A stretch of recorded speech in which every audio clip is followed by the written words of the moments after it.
ça a été très bien organisé, par exemple, le ICC, le Tribunal pénal international. Ça a été un programme de toute une journée avec des experts, mais le virus là-dedans était l'affaire palestinienne. Et le fait qu'Israël ne permet pas les pèlerins à partir pour le Hajj, et il faut amener ça aux instances juridiques internationales, la 4e convention de Genève, tout ça. Mais nous avons pu apprendre ce qui est organisé et apprendre surtout les listes des sites web à poursuivre. Et nous avons un tas de listes web à partir de ça. Après, j'étais à La Haye.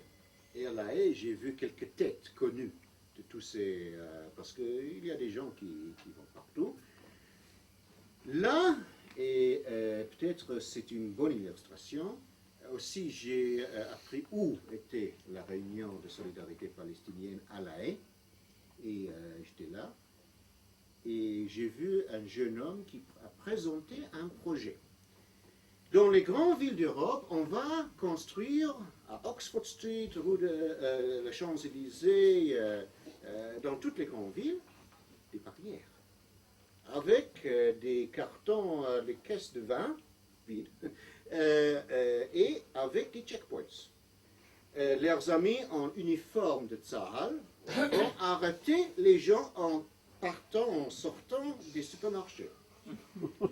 Ils vont avec les chariots dans les supermarchés pour prendre tous les produits israéliens et sortir forcément, sans payer, pour brûler ça à côté des murs qu'ils font dans ces grandes rues. Qui a suggéré ça? Danny Levy de Londres. Qui pourrait avoir ces grandes idées? Les Juifs. Bon, c'est-à-dire que c'est une itinéraire. Et nous suivons ça tout près. Et j'espère qu'il y aura des autres organisations qui vont nous joindre. Et j'espère que vous serez avec nous dans cette poursuite. C'est, monsieur. Vous avez parlé des organisations israéliennes qui ne sont pas acceptées ou souhaitées dans certains forums internationaux. Je voudrais vous apporter un élément d'information. Depuis 1 an à peu près, il y a des négociations pour le championnat du monde des échecs. Oui. C'est lié avec des sommes fabuleuses, l'organisation de ce championnat, et des sponsors ne peuvent pas faire face. Ce sont des États qui doivent y participer. Et parmi les candidats au titre mondial, il y a notamment un certain nombre d'Israéliens, dont 2, Gelfand et Soutovski, dont Gelfand dont on parle comme le futur champion du monde, qui est israélien. Et c'est la Libye qui a proposé, qui a fait acte de candidature pour que le championnat du monde se passe à Tripoli. Et ils ont fait savoir que les Israéliens ne seraient pas acceptés dans ce championnat du monde. C'est intéressant parce que Tripoli, dans les dernières semaines, maintenant, essaie de faire tout pour organiser, pour que tous les Juifs organisent leur bar mitzvah. Mais c'est... Les Juifs, pas les Israéliens. Oui, je comprends. Mais il y a beaucoup d'Israéliens d'origine libyenne qui vont maintenant en excursion pour voir leur propriété. C'est pas que dans les échecs. C'est par exemple le tennis. Nous avons une affaire à ce moment dans l'Association mondiale de tennis.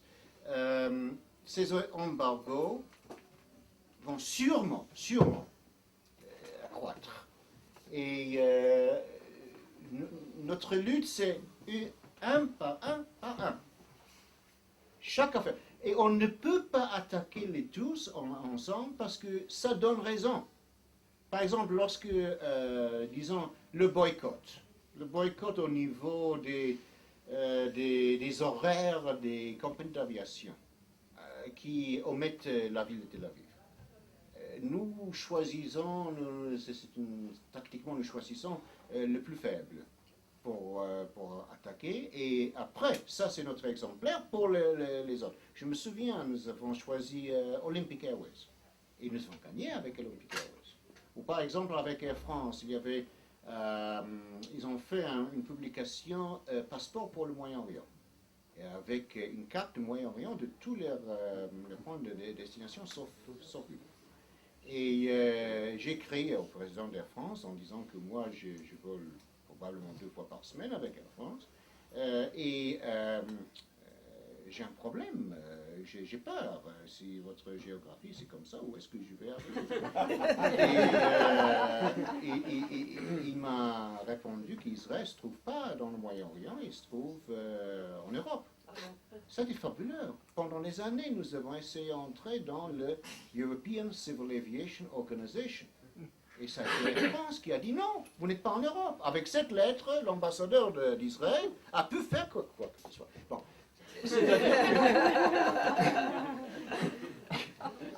Il faut mettre le Grobenfinger. Et maintenant, notre problème aujourd'hui, si on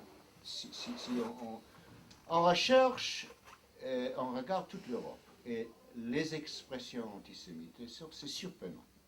Mais le plus extrême, c'est la Grèce. C'est la Grèce. Vous savez que le centre Wiesenthal, il n'aime pas des boycotts. Nous sommes des victimes de boycotts. Faisons quelque chose d'autre. Nous annonçons dans l'esprit du département d'État des États-Unis un travel advisory. Qu'est-ce que c'est travel advisory? Que c'est recommandé de ne pas visiter tel pays. Et surtout, nous disons que ceux qui sont identifiables comme juifs doivent prendre des précautions extrêmes. Nous avons fait ça contre la France lors du gouvernement socialiste, et lorsque M. Sarkozy a commencé à prendre des mesures, nous avons enlevé extrême. Il faut prendre des précautions. 4 mois après, nous avons venu un changement et nous avons enlevé le Travel Advisory. Il existe encore pour la Belgique et il existe pour la Grèce. Et à Berlin, la semaine dernière, à la conférence de l'OSCE, j'étais approché par l'ambassadeur de la Grèce, parce que moi j'ai préparé un rapport, je vous enverrai le rapport à vous si vous voulez l'utiliser, parce que c'est 25 mois des expressions antisémites extrêmes de la part de la Grèce, et eux ils me disent oui, mais c'est la liberté de la presse. Je dis oui, et c'est la liberté du gouvernement de protester contre la presse lorsque c'est raciste. Et enfin, je vois que, bon, ils doivent faire peur parce qu'on approche les Olympiades, et c'est la vulnérabilité. Après les Olympiades, tout est perdu, c'est plus.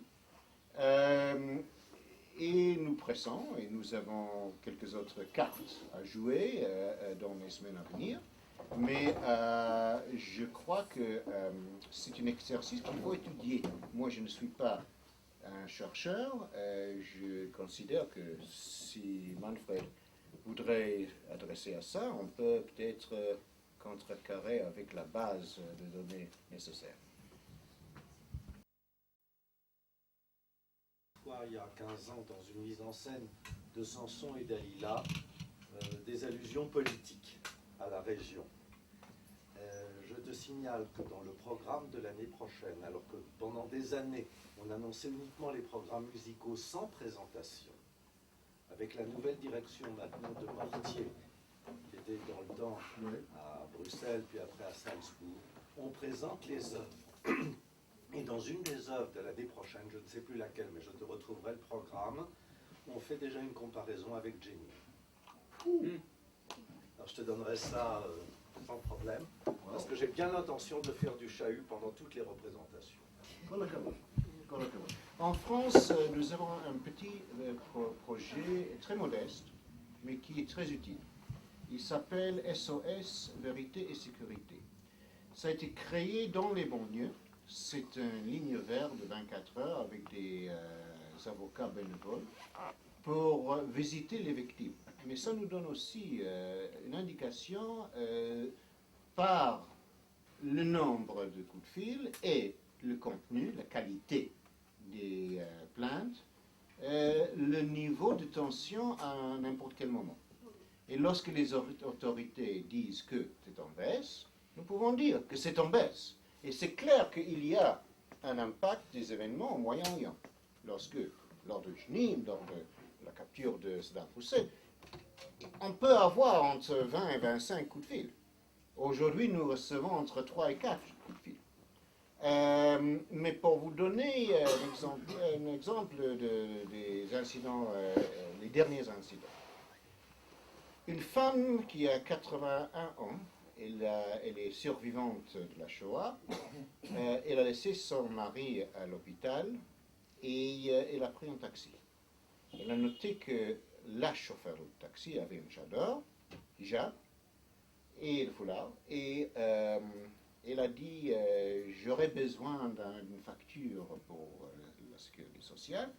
Et la femme a dit bon, vous aurez plus qu'une facture. Elle a commencé à rire à une vitesse terrible avec le taxi. Elle a dit je vous amène à mon fils pour vous tuer parce que vous êtes une sale juive.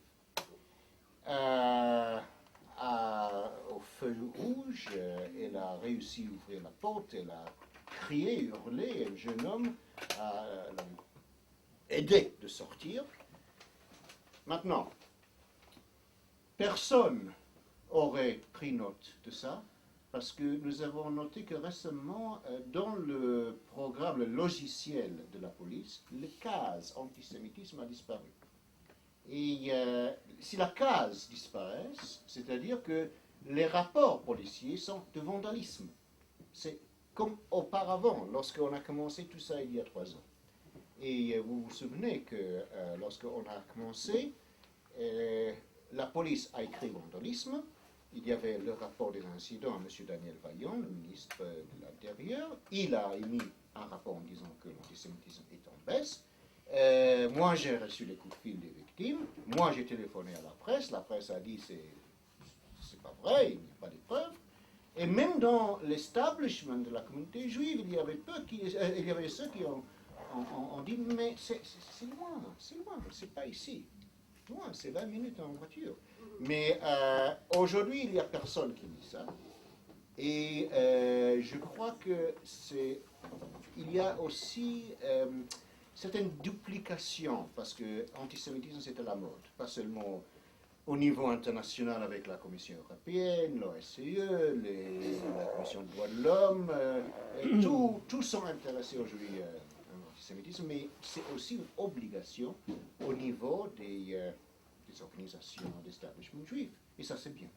Ça c'est bien parce que peut-être les rapports ne sont pas uniformes. Sinon pas uniformes, il faut étudier ensemble les différences, les raisons pourquoi ils ne sont pas uniformes. La dernière chose, si vous me permettez, c'est un exemple d'Irlande. Vous savez, Irlande, jusqu'à la fin de juin, est président de l'Union européenne. Nous avons découvert, il y a 10 mois, qu'il y a un musée en Irlande qui a été établi par un agent nazi anglais, marié à une femme d'une famille nazie. Il y avait des rapports avec le directeur du Musée national d'Irlande à Dublin, Adolf Mao, qui était aussi le chef du parti nazi irlandais. Et en 1941, le mec, M. John Hunt, devait échapper de MI5, l'intelligence britannique. Il est allé à Irlande neutre. Et là, il a travaillé avec les commerçants de l'art, particulièrement avec l'art spolié. Et il a laissé ce musée à ses enfants et au peuple irlandais. Et en décembre, la présidente d'Irlande a décerné le prix des musées irlandais de l'année 2004 à ce musée. pour moi, ça a déclenché, même avant la fin de nos recherches, une protestation, et ça a bien explosé la situation. C'est un grand scandale. Et la presse m'a demandé, mais qu'est-ce que vous voulez? J'ai dit, c'est pas seulement une affaire de spoliation qui est importante, c'est une affaire de la transparence. Irlande a besoin de montrer un modèle à l'Europe de transparence. Tous les pays neutres, la Suède, l'Espagne, le Portugal, même la Turquie, la Suisse, ils ont commencé à regarder à la pipique. Les seuls qui n'ont pas fait ça, c'est l'Irlande. Et vous savez qu'en 1945, Eamon de Valera a signé un livre de condoléances au consulat irlandais, condoléances de la mort d'Hitler. Et ils n'ont pas commencé leur autocatharsis. Bon, qu'est-ce qu'ils ont fait? Ils ont créé une commission d'enquête. La commission d'enquête, ils ont pris un juif aussi, et comme j'ai dit, camouflage. Et ils ont dit que le centre Simon Wiesenthal sera convoqué à donner leurs preuves à cette commission. Et la presse m'a demandé une réponse. Et j'ai dit que, comme le nazisme est une maladie, dans les traitements des maladies et la recherche, on a toujours l'antidote et le placebo. Et on ne sait pas qui reçoit l'antidote et qui reçoit le placebo. Mais c'est un facteur de contrôle. Moi, je suis le facteur de contrôle. J'attends les réponses de cette recherche. Si ces réponses, si ce rapport comprend aussi ce que nous avons, nous, je dirais très bien, je vous félicite, vous avez fait un bon travail.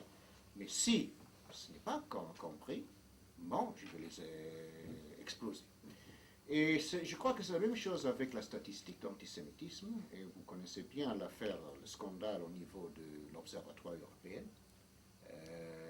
en ce qui concerne pas seulement le nombre des incidents, mais la source des incidents. Et même à Berlin, avec tout mon appréciation au fait que les diplomates européens, je cite un diplomate, a donné les Juifs leur jour dans le soleil. J'ai dit, il ne faut pas... ma réponse a lui été, oui, il faut se bronzer, mais attention à ne pas être brûlé. Mais même à Berlin, ce n'était pas une reconnaissance totale de nos problèmes. À part Elie Wiesel et Colin Powell, on n'a pas reconnu la source de cet antisémitisme. Nouvelle dans un certain esprit, je sais je suis membre d'un conseil d'administration européen qui s'appelle ENAR, le réseau européen contre le racisme, qui représente 660 organisations antiracistes en Europe. Dont 60% des membres sont des musulmans, les musulmans laïcs, les musulmans qui ne veulent pas être identifiés avec le terrorisme ou l'intégrisme et qui travaillent avec moi. Et eux, peut-être, ils prennent des risques importants pour leur position. Il faut essayer et maintenir ces rapports parce que je crois que nous n'avons pas autre choix. Mais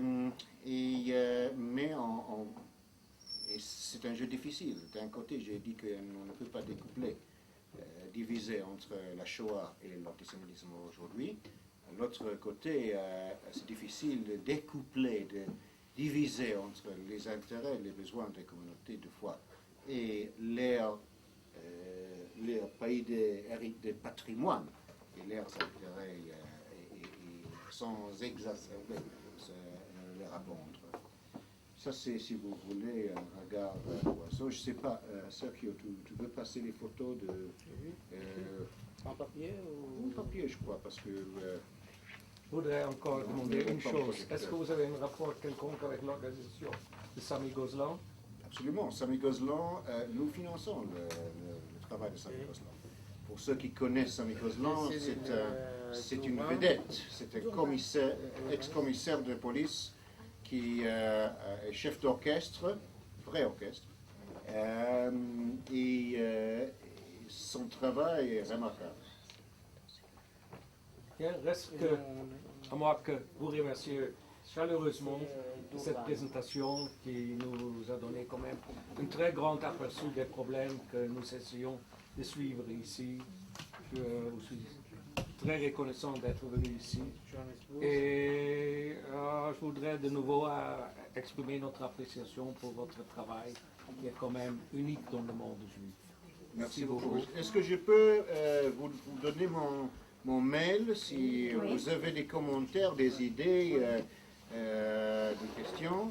C'est STS 018 arobase aol.com. STS oui, 018 arobase aol.com. Oui. Le docteur Samuel Sadi, j'espère que vous serez avec nous. Ma question est, que pouvons-nous faire ici en Israël, individuellement ou en groupe ou en organisation, pour soutenir vos activités dans le monde? C'est gentil, ce n'est pas nos activités institutionnelles, c'est, je crois, la solidarité du peuple juif. D'abord, je reconnais que les juifs français sont les plus militants en affinité avec Israël. Tous les vols sont pleins, il y a beaucoup avec des appartements ici. Oui. J'étais frappé parce que mon bureau se trouve dans la maison France-Israël. Vous connaissez sûrement la maison. En bas, il y a un grand espace et 2 fois par an, ils font une vente des appartements e-cube. Et ça a été comme un khatuna, comme un mariage. Parce qu'il y avait des gens qui ont acheté sur le papier leurs appartements et en partant, j'ai entendu des entretiens de Mazal Tov, où ça se trouve à Bat Yam, à Ashkelon, et combien de mètres, et ça, je crois que nulle part, aux États-Unis, en Angleterre, nulle part, il y a cette affinité. C'est-à-dire que vous êtes déjà engagé dans cette... si j'ose dire, pour ceux qui reçoivent les mails, il y a une duplication terrible. Vous voyez qu'il y a beaucoup de sources. D'une part, c'est très bien qu'il y a tellement d'intérêt. D'autre part, je crains une certaine internalisation. Nous avons laissé un peu, c'est-à-dire que nous ne pouvons pas nous permettre rentrer dans le ghetto. Il y avait toujours une tradition du juif dans la cité. Les Palestiniens ont appris ça. Et je crois qu'il faut être présent. Il faut être présent, je crois que si vous pouvez engager vos familles en France, ailleurs, dans ces réseaux. On me demande beaucoup les problèmes avec Human Rights Watch ou avec Amnesty International. Bon, je dis, join them. Si vous devenez adhérent, vous avez quelque chose à dire. Et à certains points, au fur et à mesure, vous pouvez toujours faire votre proteste et quitter. Ça fait aussi une marque. Il y avait un petit changement de politique. Nous avons témoigné ça au niveau de Human Rights Watch avec le terrorisme suicidaire. Et ça, c'est à cause de la pression de leurs actionnaires, entre guillemets, leurs adhérents. Autre point d'information, nous avons lancé une campagne globale pour caractériser le terrorisme suicidaire comme crime contre l'humanité. Nous avons commencé avec le pape, le mois de décembre dans une audience qui, malgré ses limites physiques, a mis son alliance sur le document. Ça, c'est un boula, ça, c'est une bénédiction. Je comprends que ça comme ça. Après, avec Solana, qui n'était pas tellement sympathique, et le ministre des Affaires étrangères turc, Abdullah Gül, la semaine dernière, Joschka Fischer, et nous allons procéder, lui, en Amérique latine, à faire comprendre que s'il n'y a pas un accord, un consensus autour du mot terrorisme, il n'y en aura pas. Au moins, lorsqu'on a traversé le seuil vers le terrorisme suicidaire, les victimes sont beaucoup plus loin du Moyen-Orient. Il y a des victimes même dans les pays musulmans. Beaucoup. Et peut-être on peut avoir un common ground, terrain commun, sur un point comme ça. Et je crois que parfois il faut dé-israéliser et déjudaïser pour avoir ce que, je ne sais pas comment dire en français ou en anglais, ça s'appelle third party endorsement. Le concours du tiers. Je vois Yochanan Manor ici, avec lequel j'ai travaillé il y a beaucoup des années sur ces tactiques. Et je crois que même dans cette époque, nous avons parlé de ça. C'est-à-dire, le concours de tiers, c'est beaucoup plus efficace lorsque il y a des occasions où il faut faire entendre la voix juive. Mais parfois, c'est mieux peut-être être à côté et avoir, pour moi, la grande satisfaction aujourd'hui dans le ENAR, le réseau européen contre le racisme, c'est lorsqu'on a attaqué les chrétiens, on a attaqué les musulmans, d'avoir exigé dans la Constitution européenne aucune référence aux églises. Et les chrétiens, ils ont dit, mais pardon, église, c'est dans le terme le plus large.